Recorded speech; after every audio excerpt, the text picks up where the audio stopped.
सत श्री अकाल जी सारिਆਂ ਨੂੰ। मैं ਤੁਹਾਡਾ अपना सतनाम सिंह कैंथ एक बार फिर तो हाजिर हाँ ਤੁਹਾਡੇ ਲਈ जो ਅਸੀਂ लड़ी ਤੋਰੀ हुई है कि विद्यार्थियों ਨੂੰ फ्री एजुकेशन प्रोवाइड की जाए, फ्री लैक्चर प्रोवाइड किए जान। उस लड़ी तहत मैं जिहड़ा भाग करवा रहा तुहानूं आधुनिक पंजाबी काव्य वाला अपना भाग चल रहा है। तो आधुनिक पंजाबी काव्य का जिथे आप पहला दौर कवर कर चुके हाँ, दूजे दौर के भी काफ़ी कवि अपने हो चुके ने। तो जो अज दे आप कवि का जिक्र करन जा रहे हाँ, ज़्यादा गलबात ना करते हुए मैं तुहानूं सीधा ही उन्हों का नाम दस दिना कि आप अज किन्हां दा जिक्र करन जा रहे हैं। तो अज आप करांगे चर्चा विधाता सिंह तीर दे उत्ते जी। हाँ जी, विधाता सिंह तीर जिन्हां दा मुढ़ला नाम दमोदर सी। पहली महत्वपूर्ण गल, जिन्हां दा मुढ़ला नाम दमोदर सी। जिवें कि हर लैक्चर विच आपां प्रवृत्ति की गल करते हाँ, तां इन्हां दे समय दौरान जो समा चल रहा सी, कवियां विच जिहड़ी लिखण दी होड़ लग रही सी, उन्हां दा प्रमुख ध्यान इस गल वल केंद्रित सी कि कुछ समाज सुधारक गल्लां कीतियां जाण अपनी लिखत दे जरिए, यानी कि सुधार करन दी कुछ प्रवृत्ति सी उस काल दे दौरान जदों विधाता सिंह तीर भी लिख रहे सी। तां सुधारक हुण कुछ समाज नूं सुधारना है तां क्लीयर है कि प्रगति की गल करनी पऊगी। कुछ प्रगति हो, आप कह दें इंग्लिश च डिवेलपमेंट हो, कुछ विकास हो, तां जाके कुछ सुधार हो। जिस तरह इन्हां दे काल दौरान होर कवि सुधारक प्रवृत्ति दे परनाए हुए सन, तां इन्हां उत्ते भी समाज नूं सुधारन वास्ते, ठीक है, देश कुछ वास्ते कुछ करन वास्ते, देश की आज़ादी वास्ते लगा लो, क्योंकि आज़ादी की मंग चल रही सी, क्योंकि इन्हां दा जन्म 1901 है। तां देश की आज़ादी की तड़प इन्हां अंदर हैगी सी। उस समय नूं भी सवारना सी ताकि अपनी लिखत जरिए समय नूं सवारिया जा सके। मतलब कुछ नवा लेके आना, यानी कि प्रगतिशील दे इन्हां नूं धारनी आपां कह सकते हैं। प्रगतिशील प्रवृत्ति दे धारनी इन्हां नूं बोल सकते हैं। हाँ, एक गल जरूर है कि इन्हां ने जिहड़े इन्हां दे विषय ने सारे रचनावां की गल करिए तां तीन पड़ावां च आपां इन्हां नूं वंड सकते हैं। एक तो यह समाज की गल, जिवें मैं कह चुका कि समाज नूं सुधारन दी, हुण समाज नूं सुधारन की गल करांगे तां समाज विचलियां समस्यावां का जिक्र भी कवि या लेखक जरूर करूगा। ये पहला समस्यावां का जिक्र करूगा तां ही उस समस्यावां का फिर हल भी दसूगा। तां समाजिक समस्यावां, यानी कि जो समाज नूं सुधारन की गल करते हैं, यानी कि एक तरह मनुखता की गल करते हैं। समाज सुधर गया, जो मनुख सुधरनगे तां ही समाज सुधरूगा। तो समाजिक समस्यावां दूर होणगियां तां उही एक सच्चा धर्म हुंदा है। यानी कि इन्हां दी रचना विच, इन्हां दे विषयां विच सच्चे धर्म की रंगत सी। समाजिक समस्यावां नूं लेके ये चिंतित सी।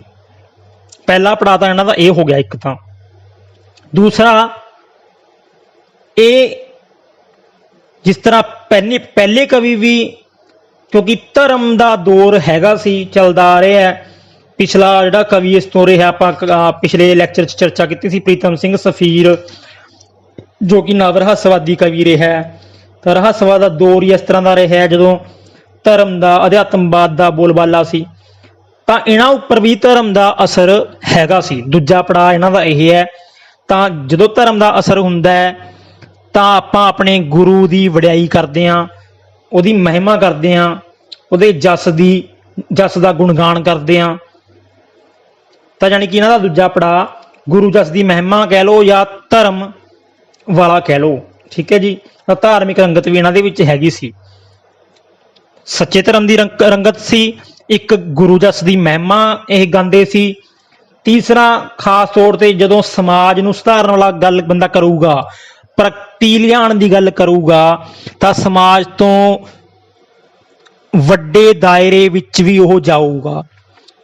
ਇੱਕ ਸੁਸਾਇਟੀ ਤੋਂ ਉਹ ਵੱਡੇ ਦਾਇਰੇ ਦੇ, ਮਤਲਬ ਮੈਂ ਗੱਲ ਕਰ ਰਿਹਾ ਇੱਥੇ ਪੂਰੇ ਦੇਸ਼ ਦੀ ਗੱਲ ਵੀ ਕਰੂਗਾ, ਕਿਉਂਕਿ ਇਹਨਾਂ ਦੇ ਜਨਮ ਤੋਂ ਹੀ ਕਲੀਅਰ ਹੈ ਕਿ ਆਜ਼ਾਦੀ ਨਹੀਂ ਮਿਲੀ ਸੀ। ਤਾਂ ਪੂਰੇ ਦੇਸ਼ ਦੀ ਗੱਲ ਕਰਨ ਦਾ ਮਤਲਬ ਹੈ ਦੇਸ਼ ਦੀ ਆਜ਼ਾਦੀ ਦੀ ਤੜਪ ਇਹਨਾਂ ਦੀਆਂ ਰਚਨਾਵਾਂ ਵਿੱਚੋਂ ਝਲਕਦੀ ਹੈ।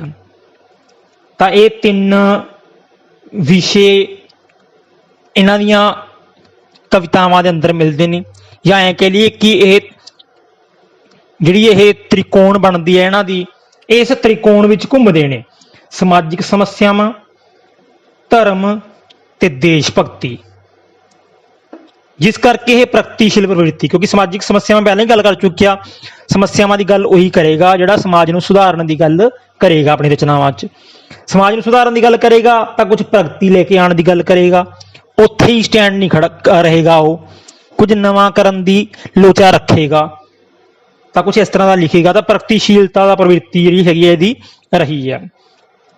ਇਸ ਤੋਂ ਇਲਾਵਾ ਇਹਨਾਂ ਦਾ ਇੱਕ ਖਾਸ ਜੋ ਗੱਲ ਹੈ ਉਹ ਹੈਗੀ ਹੈ ਸਟੇਜੀ ਕਵਿਤਾ ਦੀ।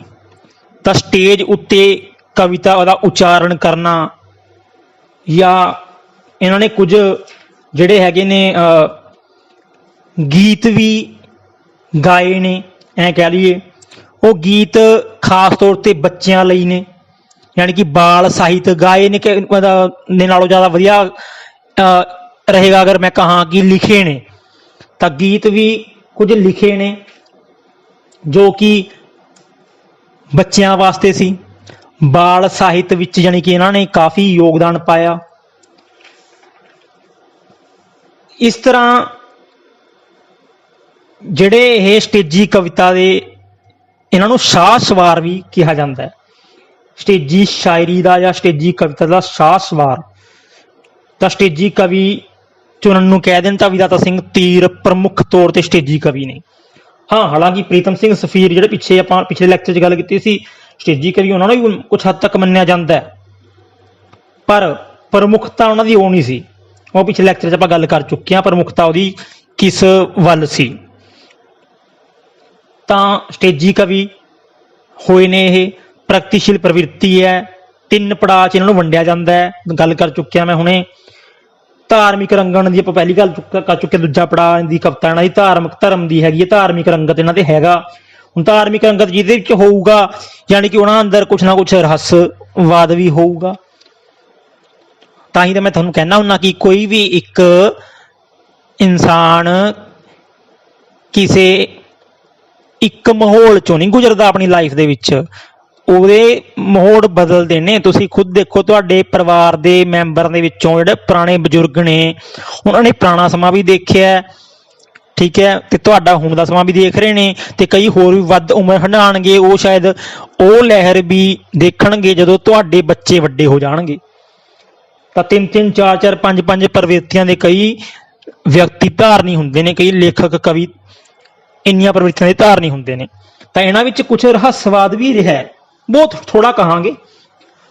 ਤਾਂ ਪ੍ਰਗਤੀਸ਼ੀਲ ਪ੍ਰਵਿਰਤੀ ਵੀ ਰਹੀ ਹੈ, ਧਾਰਮਿਕ ਹੋਣ ਕਰਕੇ ਕੁਛ ਰਹੱਸ ਵੀ ਰਿਹਾ ਹੈ, ਸਟੇਜੀ ਕਵੀ ਦੇ ਸ਼ਾਹ ਸਵਾਰ ਰਹੇ ਨੇ। ਠੀਕ ਹੈ ਜੀ, ਬਾਰ-ਬਾਰ ਰਿਪੀਟ ਨਾ ਕਰਾਂ ਮੈਂ। ਆਪਾਂ ਅੱਗੇ ਚੱਲਦੇ ਹਾਂ ਇਸ ਤੋਂ ਸਿੱਧਾ। ਹੁਣ ਆਪਾਂ ਗੱਲ ਕਰਦੇ ਹਾਂ ਇਹਨਾਂ ਦੇ ਜਨਮ ਤੋਂ। 1901 ਵਿੱਚ ਇਹਨਾਂ ਦਾ ਜਨਮ ਹੋਇਆ, 15 ਅਗਸਤ ਵਾਲੇ ਦਿਨ, ਪਿੰਡ ਘਗਰੋਟ, ਜ਼ਿਲ੍ਹਾ ਰਾਵਲਪਿੰਡੀ, ਜੋ ਕਿ ਹੁਣ ਪਾਕਿਸਤਾਨ ਵਿੱਚ ਹੈ। ਪਿਤਾ ਹੀਰਾ ਸਿੰਘ ਅਤੇ ਮਾਤਾ ਕਾਹਨੀ ਦੇਵੀ ਦੇ ਘਰ ਜਿਹੜਾ ਇਹਨਾਂ ਦਾ ਜਨਮ ਹੋਇਆ। ਮੁੱਢਲਾ ਨਾਂ ਦਮੋਦਰ ਸੀ ਇਹਨਾਂ ਦਾ, ਆਲਰੇਡੀ ਆਪਾਂ ਗੱਲ ਕਰ ਚੁੱਕੇ ਹਾਂ। ਇਹਨਾਂ ਨੇ ਜਿਹੜੀ ਆਪਣੀ ਸਿੱਖਿਆ ਲਈ ਜਾਂ ਐਜੂਕੇਸ਼ਨ ਆਪਾਂ ਕਹੀਏ, ਜਿੱਥੋਂ ਪ੍ਰਾਪਤ ਕੀਤੀ, ਇਹਨਾਂ ਦੇ ਜਿਹੜੇ ਗੁਰੂ ਸੀ ਉਹ ਇਹਨਾਂ ਦੇ ਖੁਦ ਦੇ ਰਿਸ਼ਤੇਦਾਰੀ ਵਿੱਚੋਂ ਸੀ। ਇਹਨਾਂ ਦੇ ਮਾਮਾ ਜੀ ਸੀ ਉਹ, ਜਿਨ੍ਹਾਂ ਦਾ ਨਾਮ ਹੈ, ਆਪਾਂ ਕਾਫੀ ਸੁਣਦੇ ਹਾਂ, ਹੀਰਾ ਸਿੰਘ ਦਰਦ। ਯਾਨੀ ਕਿ ਹੀਰਾ ਸਿੰਘ ਦਰਦ ਦੇ ਸ਼ਾਗਿਰਦ ਸੀ ਇਹ, ਤੇ ਹੀਰਾ ਸਿੰਘ ਦਰਦ ਇਹਨਾਂ ਦੇ ਰਿਸ਼ਤੇ ਵਿੱਚ ਮਾਮਾ ਜੀ ਲੱਗਦੇ ਸਨ। ਹੁਣ ਜਦੋਂ ਇੱਕ ਬੰਦਾ ਸ਼ਾਗਿਰਦ ਬਣਦਾ ਹੈ, ਕੁਝ ਸਿੱਖਦਾ ਹੈ, ਸਿੱਖਣ ਦੀ ਉਹਦੇ ਚ ਚਾਹਤ ਵੱਧਦੀ ਜਾਂਦੀ ਹੈ ਜਿਸ ਦੇ ਅੰਦਰ, ਉਹ ਬਾਅਦ ਵਿੱਚ ਵੀ ਪੜ੍ਹਦਾ ਜਾਂਦਾ ਹੈ, ਕੁਝ ਸਿੱਖਦਾ ਜਾਂਦਾ ਹੈ, ਤਾਂ ਬਾਅਦ ਵਿੱਚ ਜਦੋਂ ਉਹ ਆਪਣੀ ਸਿੱਖਿਆ ਦੂਜਿਆਂ ਨੂੰ ਦਿੰਦਾ ਹੈ ਤਾਂ ਉਹਦੇ ਵੀ ਅੱਗੋਂ ਸ਼ਾਗਿਰਦ ਬਣਨੇ ਸ਼ੁਰੂ ਹੋ ਜਾਂਦੇ ਨੇ। ਜਿੱਥੇ ਇਹ ਪਹਿਲਾਂ ਆਪ ਸ਼ਾਗਿਰਦ ਸੀ, ਬਾਅਦ ਵਿੱਚ ਐਵੇਂ ਦਾ ਸਮਾਂ ਆਇਆ ਕਿ ਇਹਨਾਂ ਨੇ ਸ਼ਾਗਿਰਦੀ ਦੀ ਪਰੰਪਰਾ ਨੂੰ ਜਾਰੀ ਰੱਖਿਆ ਤੇ ਇਹਨਾਂ ਦੀ ਸ਼ਾਗਿਰਦੀ ਵਿੱਚ ਰਹਿ ਕੇ ਬਹੁਤ ਸੱਜਣਾ ਨੇ ਸਿੱਖਿਆ ਹਾਸਲ ਕੀਤੀ, ਜਿਨ੍ਹਾਂ ਵਿੱਚੋਂ ਅਗਰ ਮੈਂ ਕੁਝ ਕੁ ਨਾਮ ਲਵਾਂ, ਤੇਜਾ ਸਿੰਘ ਸਾਬਰ, ਹਰਸਾ ਸਿੰਘ ਚਾਤਰ, ਗੁਰਦਿੱਤ ਸਿੰਘ ਕੁੰਦਨ, ਤਾਰਾ ਸਿੰਘ ਕੋਮਲ, ਗੁਰਬਚਨ ਸਿੰਘ ਮਾਹੀਆ, ਇਹ ਇਹਨਾਂ ਦੇ ਸ਼ਾਗਿਰਦਾਂ ਵਿੱਚੋਂ ਆਉਂਦੇ ਨੇ। ਹੁਣ ਆਪਾਂ ਪਹਿਲੀ ਗੱਲ ਕਰ ਚੁੱਕੇ ਹਾਂ ਕਿ ਇਹਨਾਂ ਨੂੰ ਥੋੜਾ ਜਿਹਾ ਗਾਣ ਦੀ ਗੱਲ ਕੀਤੀ ਸੀ ਆਪਾਂ ਨੇ ਕਿ ਗੀਤ ਲਿਖੇ ਨੇ, ਗਾਏ ਵੀ ਚਲੋ ਕਹਿ ਲਾਂਗੇ ਥੋੜੇ। ਹੁਣ ਗਾ ਬੰਦਾ ਉਹੀ ਸਕਦਾ ਹੈ ਜਿਹਨੂੰ ਰਾਗ ਵਿਦਿਆ ਦਾ ਪਤਾ ਹੋਵੇ, ਜਿਹਨੂੰ ਰਾਗਾਂ ਬਾਰੇ ਜਾਣਕਾਰੀ ਹਾਸਲ ਹੋਵੇ, ਜਿਹਨੂੰ ਵਹਾਅ ਦਾ ਪਤਾ ਹੋਵੇ, ਲੈ ਤਾਲ ਦਾ ਪਤਾ ਹੋਵੇ, ਤਾਂ ਉਹ ਚੀਜ਼ ਇਹਨਾਂ ਨੂੰ ਆਉਂਦੀ ਸੀ, ਉਹਦੀ ਵਿਦਿਆ ਇਹਨਾਂ ਨੇ ਲਈ ਹੋਈ ਸੀ, ਯਾਨੀ ਕਿ ਰਾਗ ਵਿਦਿਆ ਹਾਸਲ ਕੀਤੀ ਹੋਈ ਸੀ। ਤਾਂ ਹੀ ਇਹਨਾਂ ਦੀ ਕਵਿਤਾ ਦੇ ਵਿੱਚ ਵਹਾਅ ਵਹਿੰਦੀ ਆ, ਉਹ ਜਦੋਂ ਗਾਉਂਦੇ ਨੇ, ਬੋਲਦੇ ਨੇ।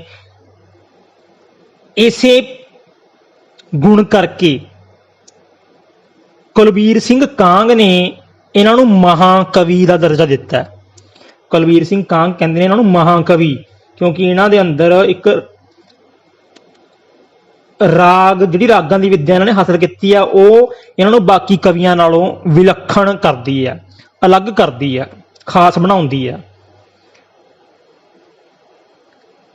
ਹੁਣ ਵਿਦਾਤਾ ਸਿੰਘ ਧੀਰ ਨੇ ਲਿਖਣਾ ਸ਼ੁਰੂ ਕਿਉਂ ਕੀਤਾ? ਇਹਦੇ ਪਿੱਛੇ ਵੀ ਕੋਈ ਕਾਰਨ ਰਿਹਾ ਹੋਊਗਾ। ਕਿਸੇ ਨਾ ਕਿਸੇ ਗੱਲ ਤੋਂ ਇਹ ਪ੍ਰਭਾਵਿਤ ਹੋਏ ਹੋਣੇ, ਕਿਸੇ ਨਾ ਕਿਸੇ ਲਹਿਰ ਤੋਂ ਪ੍ਰਭਾਵਿਤ ਹੋਏ ਹੋਣੇ। ਤਾਂ ਉਹ ਜਿਹੜੀ ਲਹਿਰ ਸੀ, ਅਕਾਲੀ ਲਹਿਰ ਤੋਂ ਇਹ ਪ੍ਰਭਾਵਿਤ ਹੋਏ ਸੀ ਤੇ ਉਸ ਤੋਂ ਪ੍ਰਭਾਵਿਤ ਹੋ ਕੇ ਇਹਨਾਂ ਨੇ ਲਿਖਣਾ ਸ਼ੁਰੂ ਕੀਤਾ। ਫਿਰ ਜਦੋਂ ਲਿਖਣਾ ਸ਼ੁਰੂ ਕੀਤਾ ਤਾਂ ਇਹਨਾਂ ਨੇ ਸਿੱਖ ਇਤਿਹਾਸ ਨੂੰ ਸ਼ੁਰੂਆਤ ਦੇ ਵਿੱਚ ਜਾਣਿਆ। ਸਿੱਖ ਇਤਿਹਾਸ ਨੂੰ ਸ਼ੁਰੂਆਤ ਵਿੱਚ ਇਹਨਾਂ ਨੇ ਕਾਵਿਬੱਧ ਕਰਨਾ ਸ਼ੁਰੂ ਕੀਤਾ, ਕਵਿਤਾਵਾਂ ਰਾਹੀਂ ਪੇਸ਼ ਕਰਨਾ ਸ਼ੁਰੂ ਕੀਤਾ। ਧਾਰਮਿਕ ਰੰਗਣ ਤਾਂ ਹੀ ਮੈਂ ਤੁਹਾਨੂੰ ਕਹਿ ਰਿਹਾ, ਇਹਨਾਂ 'ਚ ਧਾਰਮਿਕ ਰੰਗਣ ਵੀ ਸੀ, ਰਹੱਸਵਾਦ ਵੀ ਸੀ, ਕਿਉਂਕਿ ਇਹਨਾਂ ਨੇ ਆਪਣੀ ਕਵਿਤਾਵਾਂ ਰਾਹੀਂ ਸਿੱਖ ਇਤਿਹਾਸ ਨੂੰ ਕਾਵਿਬੱਧ ਕਰਨ ਦਾ ਯਤਨ ਕੀਤਾ। ਤਾਂ ਕੁਝ ਹੱਦ ਤੱਕ ਰਹੱਸਵਾਦ ਵੀ ਸੀ, ਬਾਹਲੀ ਦੇਰ ਨਹੀਂ ਰਿਹਾ ਇਹਨਾਂ ਅੰਦਰ ਉਹ। ਇਸ ਤੋਂ ਇਲਾਵਾ ਕਵਿਤਾਵਾਂ ਤੋਂ ਇਲਾਵਾ, ਗੀਤਾਂ ਤੋਂ ਇਲਾਵਾ, ਗੀਤ ਖਾਸ ਤੌਰ ਤੇ ਬੱਚਿਆਂ ਲਈ ਇਹ ਯਾਦ ਰੱਖਣਾ, ਤਾਂ ਬਾਲ ਗੀਤਾਂ ਦਾ ਹੀ ਇਹਨਾਂ ਨੇ ਮੇਨਲੀ ਜਿਹੜਾ ਲਿਖਤ ਕੀਤੀ ਹੈ, ਬਾਲ ਸਾਹਿਤ 'ਚ ਯੋਗਦਾਨ ਪਾਇਆ। ਇਸ ਤੋਂ ਇਲਾਵਾ ਇਹਨਾਂ ਨੇ ਕਿੱਸੇ ਵੀ ਰਚੇ ਨੇ, ਪਰੰਪਰਾਗਤ ਕਿੱਸਿਆਂ ਦੀ ਰਚਨਾ ਵੀ ਕੀਤੀ ਹੈ। ਅਗਰ ਕਿੱਸਿਆਂ ਦਾ ਜ਼ਿਕਰ ਕਰੀਏ ਤਾਂ ਨਲ ਦਮਯੰਤੀ, ਰੂਪ ਰਾਣੀ ਸ਼ਕੁੰਤਲਾ, ਬੰਦਾ ਬਹਾਦਰ, ਧਰੂ ਭਗਤ, ਇਹ ਇਹਨਾਂ ਦੇ ਕੁਝ ਕਿੱਸੇ ਨੇ। ਇਹਨਾਂ ਦੇ ਜਿਹੜੇ ਪ੍ਰਕਾਸ਼ਨ ਸਾਲ ਨੇ ਉਹ ਆਪਾਂ ਇਹਨਾਂ ਦੀ ਸਾਰੀਆਂ ਰਚਨਾਵਾਂ ਦੇ ਵਿੱਚ ਹੀ ਦੱਸ ਦੇਵਾਂਗੇ ਤੁਹਾਨੂੰ। ਤਾਂ ਇਹ ਕਿੱਸਿਆਂ ਦੇ ਉੱਤੇ ਵੀ ਇਹਨਾਂ ਨੇ ਹੱਥ ਅਜ਼ਮਾਇਆ। ਤਾਂ ਇੱਕ ਰਸਾਲੇ ਲਈ ਵੀ ਇਹਨਾਂ ਨੇ ਕੰਮ ਕੀਤਾ। ਰਸਾਲਾ ਬਹੁਤ ਮਸ਼ਹੂਰ ਸੀ, ਉਹ ਪਹਿਲਾਂ ਵੀ ਪਿਛਲੇ ਲੈਕਚਰਾਂ 'ਚ ਜ਼ਿਕਰ ਆਇਆ ਹੋਇਆ। ਫੁਲਵਾੜੀ, ਇਹ ਤੁਸੀਂ ਹੁਣ ਪਿਛਲੇ ਲੈਕਚਰ ਦੇਖ ਲਿਓ ਕਿ ਫੁਲਵਾੜੀ ਦਾ ਸੰਪਾਦਕ ਕੌਣ ਸੀ, ਸਾਰਾ ਕੁਝ ਕਰਵਾਇਆ ਹੋਇਆ ਤੁਹਾਨੂੰ। ਤਾਂ ਫੁਲਵਾੜੀ ਰਸਾਲੇ ਲਈ ਵੀ ਇਹਨਾਂ ਨੇ ਕੰਮ ਕੀਤਾ। ਇਹਨਾਂ ਨੇ ਕੁਝ ਮਸ਼ਹੂਰ ਆਪਣੇ ਕਿੱਸਾ ਕਵੀ ਹੋਏ ਨੇ, ਕਿੱਸਾਕਾਰ ਹੋਏ ਨੇ, ਕਿੱਸਾ ਕਵੀ ਨਹੀਂ ਕਹੂੰਗਾ, ਕਿੱਸਾਕਾਰ ਹੋਏ ਨੇ। ਵਾਰਿਸ ਸ਼ਾਹ, ਉਹਨਾਂ ਨੂੰ ਆਪਣੀਆਂ ਰਚਨਾਵਾਂ ਰਾਹੀਂ ਸ਼ਰਧਾਂਜਲੀ ਭੇਟ ਕੀਤੀ ਹੈ। ਉਹਨਾਂ ਨੂੰ ਆਪਣੀ ਕਵਿਤਾ ਰਾਹੀਂ ਸ਼ਰਧਾਂਜਲੀ ਭੇਟ ਕੀਤੀ ਹੈ। ਦੇਸ਼ ਭਗਤਾਂ ਨੂੰ ਇਹਨਾਂ ਨੇ ਸ਼ਰਧਾਂਜਲੀ ਭੇਟ ਕੀਤੀ ਹੈ, ਕਿਉਂਕਿ ਦੇਸ਼ ਦੇ ਆਜ਼ਾਦੀ ਲਈ ਵੀ ਤੜਫ ਸੀ ਇਹਨਾਂ ਦੇ ਵਿੱਚ। ਜਿਹੜੇ 3 ਪੜਾਅ ਦੀ ਮੈਂ ਗੱਲ ਕੀਤੀ ਹੈ, ਧਰਮ ਦੀ ਮਹਿਮਾ ਕੀਤੀ ਹੈ, ਗੁਰੂਆਂ ਦੀ ਮਹਿਮਾ ਗਾਈ ਹੈ ਇਹਨਾਂ ਨੇ। ਇਸ ਕਰਕੇ ਧਾਰਮਿਕ ਜਾਂ ਸਿੱਖ ਗੁਰੂਆਂ ਨੂੰ ਵੀ ਇਹਨਾਂ ਨੇ ਸ਼ਰਧਾਂਜਲੀ ਭੇਟ ਕੀਤੀ ਹੈ। ਉਹ 3 ਪੜਾਵਾਂ ਤੋਂ ਹੀ ਤੁਹਾਨੂੰ ਕਲੀਅਰ ਹੋ ਜਾਏਗਾ। ਸਿੱਖ ਗੁਰੂਆਂ ਨੂੰ ਯਾਨੀ ਕਿ ਧਰਮ ਨਾਲ ਰਿਲੇਟਡ ਹੈ, ਉਹਨਾਂ ਨੂੰ ਸ਼ਰਧਾਂਜਲੀ ਭੇਟ ਕੀਤੀ ਹੈ। ਦੇਸ਼ ਭਗਤ ਯਾਨੀ ਕਿ ਦੇਸ਼ ਦੀ ਆਜ਼ਾਦੀ ਦੀ ਤੜਫ ਹੈ ਨਾ ਅੰਦਰ, ਤਾਂ ਦੇਸ਼ ਭਗਤਾਂ ਨੂੰ ਸ਼ਰਧਾਂਜਲੀ ਭੇਟ ਕੀਤੀ ਹੈ। ਤੇ ਤੀਜਾ ਪੜਾਅ ਸਮਾਜਿਕ ਸਮੱਸਿਆਵਾਂ ਦੀ ਗੱਲ ਹੈ, ਸਮਾਜਿਕ ਸਮੱਸਿਆਵਾਂ ਦੀ ਗੱਲ ਜਦੋਂ ਹੁੰਦੀ ਹੈ ਤਾਂ ਆਪਾਂ ਆਪਣੇ ਪਹਿਲਾਂ ਕਲਚਰ ਨੂੰ ਵੀ ਦੇਖਦੇ ਹਾਂ, ਸੱਭਿਆਚਾਰ ਨੂੰ ਵੀ ਦੇਖਦੇ ਹਾਂ, ਕਿਉਂਕਿ ਸੱਭਿਆਚਾਰ ਸਮਾਜ ਦੇ ਅੰਦਰ ਹੀ ਛਿਪਿਆ ਹੁੰਦਾ ਹੈ। ਸਮਾਜ 'ਚ ਆਪਾਂ ਜੀਵਨ ਜਿਉਂਦੇ ਹਾਂ ਤਾਂ ਉਹ ਜੀਵਨ ਜਦੋਂ ਜਿਉਂਦੇ ਹਾਂ ਆਪਾਂ ਜਿਸ ਤਰ੍ਹਾਂ ਬਤੀਤ ਕਰਦੇ ਹਾਂ, ਜਿਸ ਇਲਾਕੇ 'ਚ ਫਿਰ ਆਪਾਂ ਰਹਿੰਦੇ ਹਾਂ, ਜਿਸ ਸੁਸਾਇਟੀ 'ਚ ਰਹਿੰਦੇ ਹਾਂ, ਸਾਡਾ ਉੱਥੋਂ ਦਾ ਰਹਿਣ ਸਹਿਣ ਖਾਣ ਪਾਣ ਸਾਰਾ ਕੁਛ ਮਤਲਬ ਸਮਾਜ ਤੇ ਸੱਭਿਆਚਾਰ ਆਪਸ 'ਚ ਲਿੰਕਡ ਨੇ। ਤਾਂ ਸਮਾਜਿਕ ਸਮੱਸਿਆਵਾਂ ਉੱਤੇ ਹੀ ਜ਼ਿਕਰ ਕੀਤਾ, ਮੈਂ ਗੱਲ ਪਹਿਲਾਂ ਕੀਤੀ ਹੈ, ਇਹਨਾਂ ਦਾ ਇੱਕ ਪੜਾਅ ਇਹ ਵੀ ਰਿਹਾ ਤੇ ਉਹਦੇ ਨਾਲ ਕਲਚਰ ਲਿੰਕਡ ਹੈ। ਤੇ ਕਲਚਰ ਬਾਰੇ ਸਭ ਤੋਂ ਵੱਧ ਕਿਹਦੇ 'ਚ ਆਇਆ ਹੈ?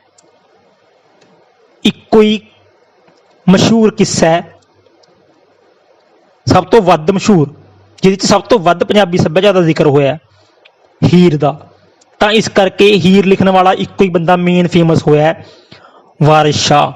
ਤਾਂ ਵਾਰਿਸ ਸ਼ਾਹ ਨੂੰ ਸ਼ਰਧਾਂਜਲੀ ਭੇਟ ਕੀਤੀ ਹੈ, ਯਾਨੀ ਕਿ ਤਿੰਨਾਂ ਪੜਾਵਾਂ ਨਾਲ ਤੁਸੀਂ ਕਿਹਨੂੰ ਕਿਹਨੂੰ ਸ਼ਰਧਾਂਜਲੀ ਭੇਟ ਕੀਤੀ ਹੈ ਇਹ ਚੀਜ਼ ਵੀ ਯਾਦ ਕਰ ਸਕਦੇ ਹੋ।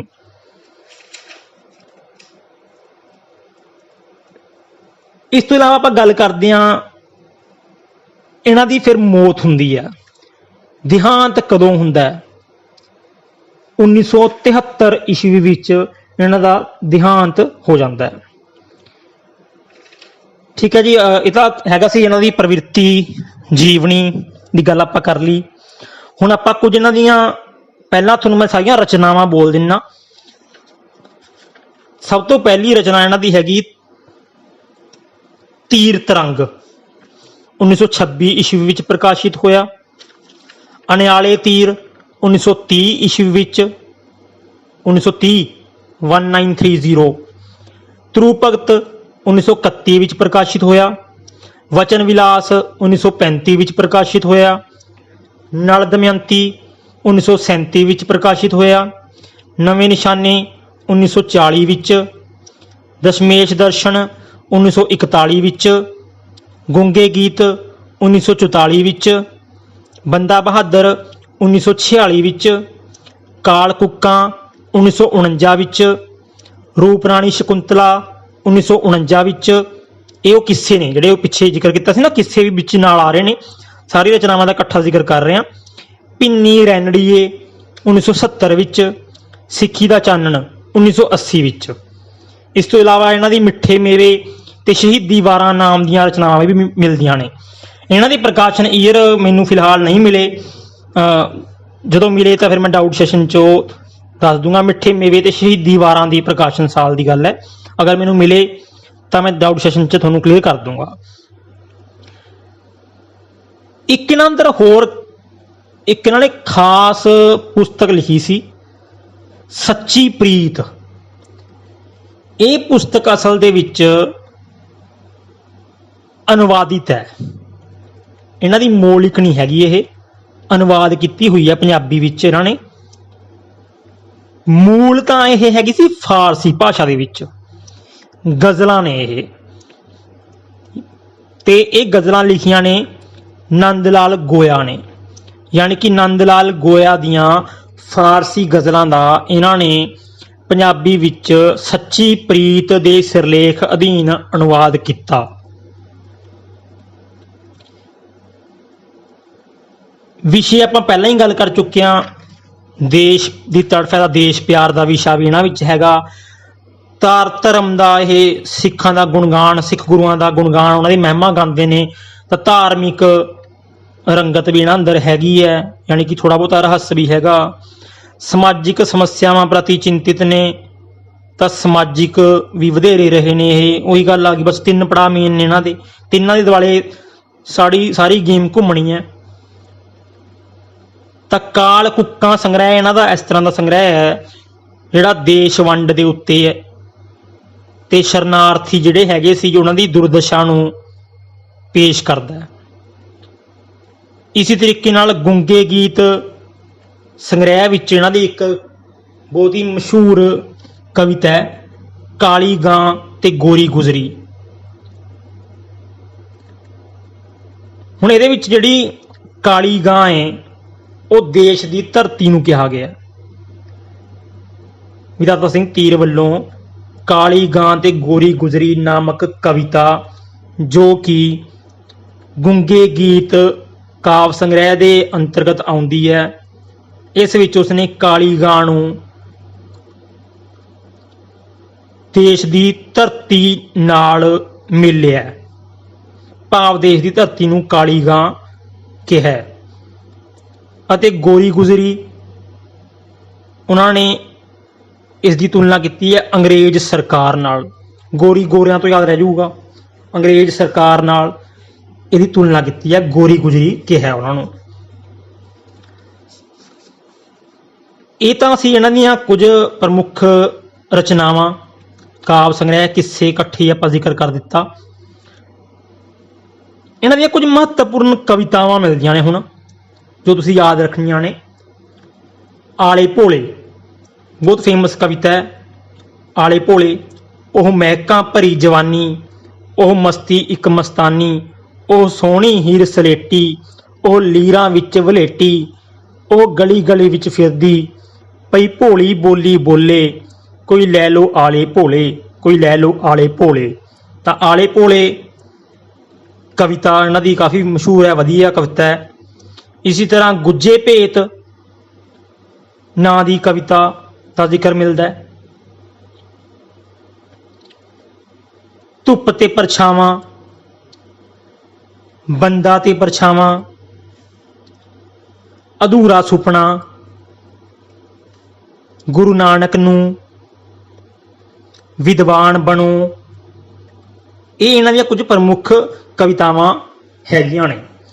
ਇਸ ਤੋਂ ਇਲਾਵਾ ਵੀ ਇਹਨਾਂ ਦੀਆਂ ਕੁਝ ਹੋਰ ਕਵਿਤਾਵਾਂ ਜੋ ਪੰਜਾਬ ਸਕੂਲ ਸਿੱਖਿਆ ਬੋਰਡ ਦੇ ਖਾਸ ਤੌਰ 'ਤੇ 9ਵੀਂ ਜਮਾਤ ਦੇ ਵਿੱਚ ਦਰਜ ਨੇ, 9ਵੀਂ ਜਮਾਤ ਦੇ ਸਿਲੇਬਸ ਵਿੱਚ ਸ਼ਾਮਲ ਨੇ। ਉਹ ਦੋ ਕਵਿਤਾਵਾਂ ਦਾ ਮੈਂ ਜ਼ਿਕਰ ਕਰਾਂ ਇੱਥੇ, ਤਾਂ ਉਹਨਾਂ ਦਾ ਨਾਮ ਹੈਗਾ ਨਵੀਂ ਪੁਰਾਣੀ ਤਹਿਜ਼ੀਬ। ਨਵੀਂ ਪੁਰਾਣੀ ਤਹਿਜ਼ੀਬ ਨਾਮਕ ਜਿਹੜੀ ਕਵਿਤਾ ਹੈਗੀ ਹੈ, ਉਹ ਪੰਜਾਬ ਸਕੂਲ ਸਿੱਖਿਆ ਬੋਰਡ ਦੇ ਸਿਲੇਬਸ 'ਚ ਲੱਗੀ ਹੋਈ ਹੈ 9ਵੀਂ ਜਮਾਤ 'ਚ। ਇਸੇ ਤਰ੍ਹਾਂ ਨੌਜਵਾਨ ਹਿੰਦੀ ਨੂੰ, ਨੌਜਵਾਨ ਹਿੰਦੀ ਨੂੰ ਨਾਮਕ ਕਵਿਤਾ ਵੀ 9ਵੀਂ ਕਲਾਸ ਦੇ ਪੰਜਾਬ ਸਕੂਲ ਸਿੱਖਿਆ ਬੋਰਡ ਦੇ ਸਿਲੇਬਸ 'ਚ ਦਰਜ ਹੈ। ਜਿਸ ਤਰ੍ਹਾਂ ਕਿ ਇਹਨਾਂ ਦਾ ਆਪਣਾ ਗੱਲ ਕੀਤੀ ਹੈ ਕਿ ਕਾਵ ਸੰਗ੍ਰਹਿ ਪਹਿਲਾ ਤੀਰ ਤਰੰਗ ਹੈ, ਠੀਕ ਹੈ ਜੀ। ਉਸ ਤੋਂ ਬਾਅਦ ਲਾਸਟ ਜਿਹੜੀ ਰਚਨਾ ਰਹੀ ਹੈ ਇਹਨਾਂ ਦੀ, ਅਗਰ ਅਨੁਵਾਦ ਨੂੰ ਛੱਡ ਦਈਏ ਤਾਂ ਸਿੱਖੀ ਦਾ ਚਾਨਣ ਰਹੀ ਹੈ 1980 ਦੇ ਵਿੱਚ।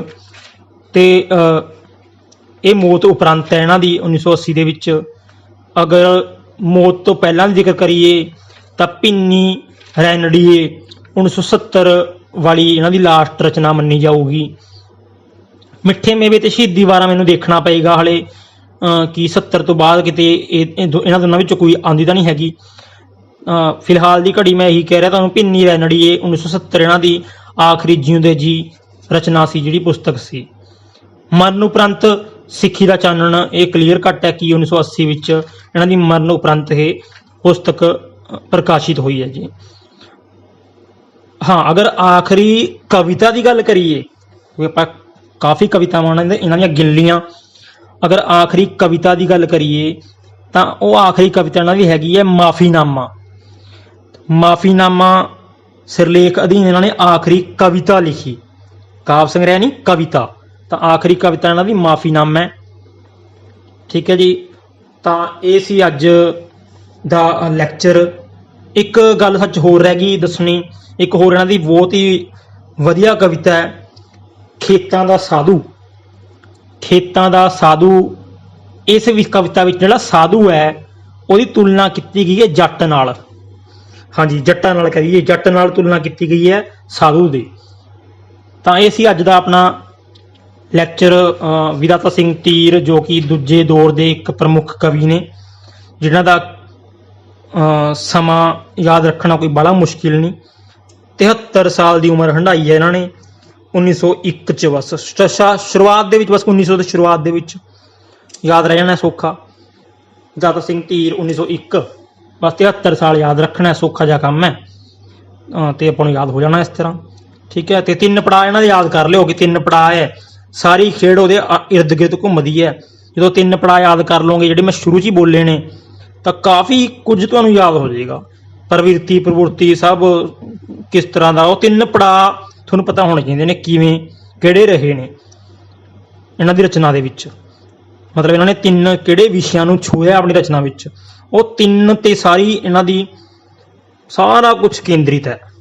ਠੀਕ ਹੈ ਜੀ। ਸੰਨ ਤਾਂ ਆਪਾਂ ਨੂੰ ਚਲੋ ਕਰਨੇ ਹੀ ਪੈਣਗੇ ਰਚਨਾਵਾਂ ਦੇ, ਕਿਉਂਕਿ ਪੇਪਰ 'ਚ ਸੰਨ ਵੀ ਪੁੱਛੇ ਜਾਂਦੇ ਨੇ, ਪ੍ਰਕਾਸ਼ਨ ਈਅਰ। ਠੀਕ ਹੈ ਜੀ। ਚਲੋ ਅੱਜ ਲਈ ਇੰਨਾ ਹੀ, ਮੈਨੂੰ ਦਿਓ ਇਜਾਜ਼ਤ। ਲਾਸਟ 'ਚ ਮੈਂ ਫਿਰ ਕਹਾਂਗਾ ਜੀ, ਜਿਹੜੀ ਇਹ ਮੁਫਤ ਸਿੱਖਿਆ ਜਾਂ ਮੁਫਤ ਲੈਕਚਰ ਲੜੀ ਅਸੀਂ ਤੋਰੀ ਹੋਈ ਹੈ, ਇਹ ਸਿੱਧੇ ਤੌਰ 'ਤੇ ਮੈਂ ਕਹਿ ਦਿੰਦਾ, ਜੇ ਅਸੀਂ ਅਕਾਡਮੀਆਂ ਦੀਆਂ ਫੀਸਾਂ ਸੁਣ ਕੇ, ਕਿਸ ਤੋਂ ਸੁਣਦੇ ਹਾਂ ਕਿ ਕੋਈ 16,000 ਲੈ ਰਿਹਾ ਜੀ, ਕਿਸ ਤੋਂ ਸੁਣਦੇ ਹਾਂ ਜੀ ਕੋਈ 10,000 ਲੈ ਰਿਹਾ ਜੀ, ਕਿਸੇ ਤੋਂ ਸੁਣਦੇ ਹਾਂ ਕੋਈ 24,000 ਲੈ ਰਿਹਾ ਹੈ, ਕਿਸੇ ਤੋਂ ਸੁਣਦੇ ਹਾਂ ਕਿ ਚਲੋ ਕੋਈ ਨਹੀਂ ਜੀ ਅਸੀਂ ਸਸਤੀ ਕਰਤੀ ਜੀ, ਸਭ ਤੋਂ ਘੱਟ ਫੀਸ, ਇਸ ਤਰ੍ਹਾਂ ਐਡਵਰਟਾਈਜ਼ਮੈਂਟ ਕਰਕੇ 3-4 ਹਜ਼ਾਰ ਰੁਪਇਆ ਦੇ ਵਿੱਚ ਲੈਕਚਰ ਦੇ ਰਹੇ ਹਾਂ ਜੀ। ਨਾਲੇ ਐਡ ਕਰ ਦਿੰਦੇ ਨੇ ਕਿ ਸਭ ਤੋਂ ਸਸਤਾ ਪੰਜਾਬ ਦੇ ਵਿੱਚ। ਦੂਜੀ ਗੱਲ ਕਹਿੰਦੇ ਹੋਏ ਹਾਸਾ ਵੀ ਆਉਂਦਾ ਕਿ ਆਪ ਮਿਹਨਤ ਤਾਂ ਨਹੀਂ ਕਰਨੀ, ਸਾਡੀ ਕਿਤਾਬ ਨੂੰ ਹੀ, ਸਾਡੀ ਮਿਹਨਤ ਨੂੰ ਹੀ ਆਧਾਰ ਬਣਾ ਕੇ ਬੱਚਿਆਂ ਤੋਂ ਪੈਸੇ, ਇੱਕ ਤਰ੍ਹਾਂ ਦੇ ਜਿਹੜੇ ਬੱਚੇ ਮਜਬੂਰੀ 'ਚ ਕਈਆਂ ਨੂੰ ਦੇਣੇ ਪੈਂਦੇ ਨੇ ਪੈਸੇ, ਪੜ੍ਹਨਾ ਆਖਿਰ ਰੁਜ਼ਗਾਰ ਚਾਹੀਦਾ, ਤਾਂ ਇਹ ਚਲੋ ਜੇ ਪੈਸੇ ਲੈ ਰਹੇ ਹੋ ਫਿਰ ਕੁਛ ਦਿਓ ਵੀ ਨਾ, ਐਕਸਟਰਾ ਕੁਛ ਦਿਓ ਵੀ। ਤਾਂ ਇਹ ਅਕੈਡਮੀਆਂ ਵਾਲੇ ਨਾ ਤਾਂ ਕੁਛ ਐਕਸਟਰਾ ਦੱਸਦੇ ਨੇ, ਪੁੱਛੋ ਇਹਨਾਂ ਨੂੰ ਰਹੱਸਵਾਦ, ਨਵ ਰਹੱਸਵਾਦ, ਬੌਧਿਕ ਰਹੱਸਵਾਦ,